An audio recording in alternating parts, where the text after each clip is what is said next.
Assalamu alaikum dostlar. Қалайсыздар, сау саламат барсыздар ма? Достар, кеше Азат Мұратбай үйіне кеп кеттім ғой.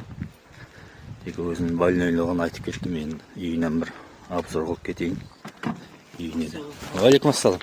Қалайсың, yaxшымысың? Қалай тәуірсіздер ме? Жақсы аға. Үйіне де обзор қылып кетейін, достар. Үй осы, міне. Үйде котел жоқ, міне ошақ, газ жоқ, тартылмаған. Оны кірген жеріміз бәрі өш жерде болады екен. Екінші комнатаға кірейік.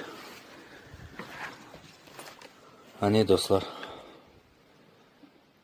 hem денсаулығына, hem үйге деген жәрдем керек бұл әнімізге. Түсіріп кетейін достар. Халқын көрің өзлеріңіз. Бір жәрдем етемін деген спонсорлар болса, жәрдем етің деп қалар едік. Бір сауап болар еді. Айнадан су өтіп кеткен екен, сырттан көрсетеміз бұны. Бұяқта ол жасау мүмкін емес бір комнатада. Үй шипырсыз болғаннан кейін мен су жуып кеткен айналарын, стеналарды.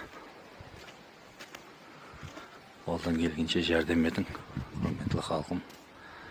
Құр денсаулық емес, үйге де азғантай жәрдем керек екен. Қалайсың, тәуірмісің? Не қылды? Ауырып қалдың ма? Қайтарып бес болған жүрген жерде. Су жеп, аузын шайып, сусыз қайтар. Қайтарып атса ма қайта. Достар, әне міне, Азаттың өзі, әнесі екеуі үйінде. Достар, не қылдаймыз? Қолдан келгенше жәрдем берейік. Азат, өзім халыққа деген мұражатың болса, жақсы тілектерің болса. Жәрдем беріп отырған, рахмет. Алдан қайтса әйтеуір жақсылықтары. Келесіз қойғаннан да электron тастап бастады адамдар. Рахметін айтып жатыр. Рахмет, алдан қайтса әйтеуір жақсылықтарыңыз. Алла көрді ол бәрін. Біз де Алладан шипа тілейміз сізге. Рахмет. Достар, әтібар үшін рахмет. Сау боласылар. Пластик нөмір бәрін қалдырамын. Азатов Мұратбай болып шығады.